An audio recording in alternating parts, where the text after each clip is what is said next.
Так, ары қарай жылжимыз. Гүл күлтесінің тұқым қуалауы қалай дейді. Енді бізде қараңыздар. Бетсон мен Пеннет 1906 жылы хош иісті бұршаққа өсімдігінің гүлінің түсі, яғни күлтесінің түсі бойынша тұқым қуалауын зерттеуін ашты. Қандай ашты ол? Олар не істеді олар? Ақ бас бұршақты гүлі бар ақ арыс бұршақпен будандастырған. Енді қарап тұрсаңыздар, мынау ақ болуы неге тәуелді болып тұр? Үлкен доминантты генге, мынаның ақ болу үлкен доминантты В геніне. Мынау А геніне, мынау В гені болып тұр. Көресіздер ма? Екеуі. Мынау А, мынау доминантты В. Бұны ақ қылады екен. Екеуі де ақ қылады екен, қараңыздар. Өте қызық. Бізде біреу А басқа түс, бұл басқа түс болу керек еді, бірақ мына ас бұршақта именно осындай ерекшелеу. Демек, екеуін будандастырсақ, бізде қандай шығады? Қандай түсті? Екеуін будандастырғанда біліп тұрсыздар, дигетерозиготалы шығады, не? Осындай. Демек, ақ гені доминанты да бар, ақ гені В да бар, А да бар деген ғой. Енді қараңыздар, қызығы қызыл шығады екен. Қызыл. Қызыл қалай пайда болды енді? Қызылдың пайда болуына ол доминантты А мен доминантты В екеуі әрекеттескен кезде. Көрдіңіз ме? Енді осыны дигетерозиготалын өзара будандастыратын болсақ, екінші ұрпақ алу үшін. Екінші ұрпақ қалай болып шығады екен? Екі нұсқада шығады екен. Қараңыздар, 16-дан 9-ы қызыл болады екен. Қызыл болуы, сонда біз жаңа айттық, доминантты А мен доминантты В болса, болды қызыл болады. Ал енді екеуінің тек біреуі болса, немесе екеуі де болмаса да, қараңыздар.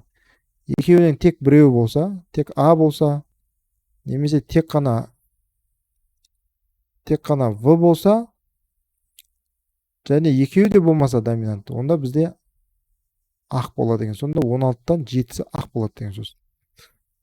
Так, мына жерде мына нәрсені түсініп кетейін. Мына ас бүйтіп сызылып тұрған нәрсе, ол жерде, мына жерде ше, доминантты А болса да ба, кішкентай А болса да маңыз жоқ.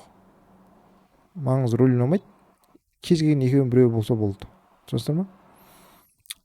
Сондықтан да сызық мына жерде екіншісіне бүйтіп қойған ғой. Қазір біз тағы бір көреміз бұндай нәрселерді. Мына жерде не болады? Үлкен В болса да, кішкентай В болса да маңыз жоқ деген білдіреді. Түсінікті ме? Так, мына жерде де көрсіп қойған ғой, мына. Бүйтіп көрсіп қойған, иә? Демек, жанындағы маңызды емес үлкен А немесе кішкентай А. Мына жерде де сондай. Үлкен В болса да, кішкентай В болса да маңызды емес. Осы түсті өзгертпейді. Енді мына жерден көрсетейін. Негізгі сызбаны. Мына. Енді бұл кітаптан алынған еді, сәл качествосы төмендеп тұр. Мына жерде көріп тұрсаңыздар, мына ақ гүл мен ақ гүлді будандастырып қызыл шықты, иә? Дигетерозиготал. Сөйтіп, ол дигетерозиготалын екеуін бірінен будандастырды, мына гаметаларын қойды, кәдімгі пенетке. Сол кезде бізде не болып шықты? Мына жерден 9-ы қызыл, 7-еуі 9 қызыл, 7-еуі ақ болып шығады. Так, бұны да біз комплементарлық деп ойлаймыз. 9, яғни сонда 9-дан 7 деген қатынаста 9 қызыл, 7-еуі ақ. Яғни осылай ерекше тұқым қуалайды екен. Так, ақ қоянды қалай аламыз дейді. Так, ақ қояндар өте сүйкімді болады, білесіздер, енді қараңыз, мынандай жағдай бар. Так, қоянның көк болуы ол доминантты А геніне байланысты деген. Бірден біліп тұрмыз, иә? Ал ақ болуы доминантты В геніне байланысты. Көрдіңіздер ме? Ақ болу үшін В болу керек. Көк болу үшін доминантты А болу керек. Үлкен арып. Екеуін будандастырамыз. Дигетерозиготал шығады, иә? Мынандай болады. Қандай болады деп ойлайсыздар түсі? Түсі ол қара қоян болады екен. Демек, қара болу үшін екі доминантты аллель әрекеттесу керек. Яғни бұл да полимерия.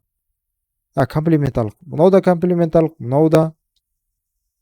Біз тек қана комплементарлық қарастырып қойғанымыз қазір. Енді осындай екі қара қоянды будандастырамыз дегидризиготалы. Ұрпақтары білесіздер 16 нұсқа шығады жалпы. Не болады енді? 16-дан 9-ы қара болады екен. Не үшін қара болып отыр? Себебі екі доминантты әртүрлі аллелді емес гендердің аллелдері бар, доминант.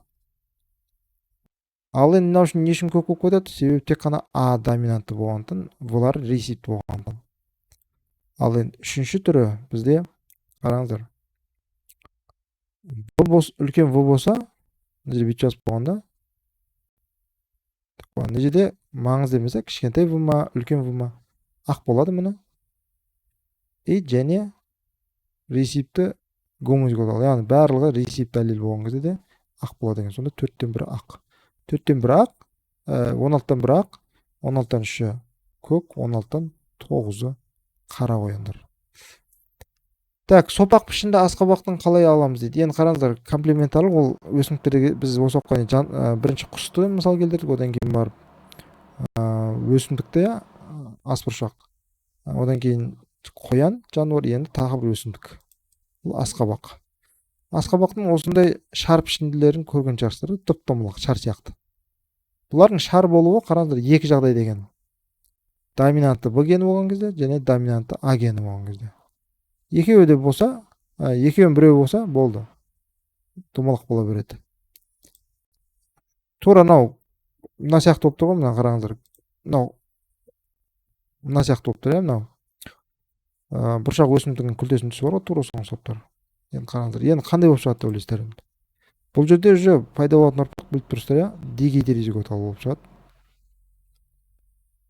Яғни екі доминант аллел әрекеттеседі, мынандай диск тәрізді жапық болып кетеді екен. Енді осындай дегидризиготалыны екеуін будандастыратын болсақ, 16 түрі вариант шығады, біліп тұрсыздар. Тура не сияқты ойнап тұр ғой. Қараңыздар, жағы бұршақ өсімдігінің күлтесіне ұқсамайын деп тұр, негізі. Ерекшелік болып тұр. Так. Болды, түсінікті. Бұл жерде гомозиготалы ресипт болған кезде басқаша болып кетейін деп тұр. Так, доминант 2 болған кезде диск тәрізді болады, 16-тан 9-ы. Одан кейін үлкен А-ның өзі жеке, немесе үлкен В-ның өзі жеке келген кезде шар пішінес болып келеді, міне ата-аналары сияқты бастапқы. И 16-тан 6 екен. Енді бізде біреу қалды.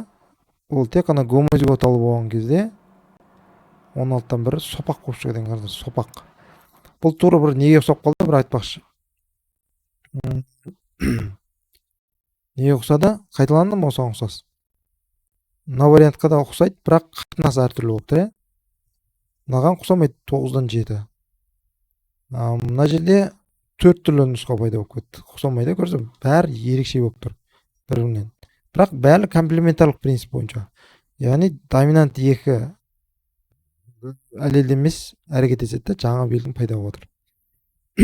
Так,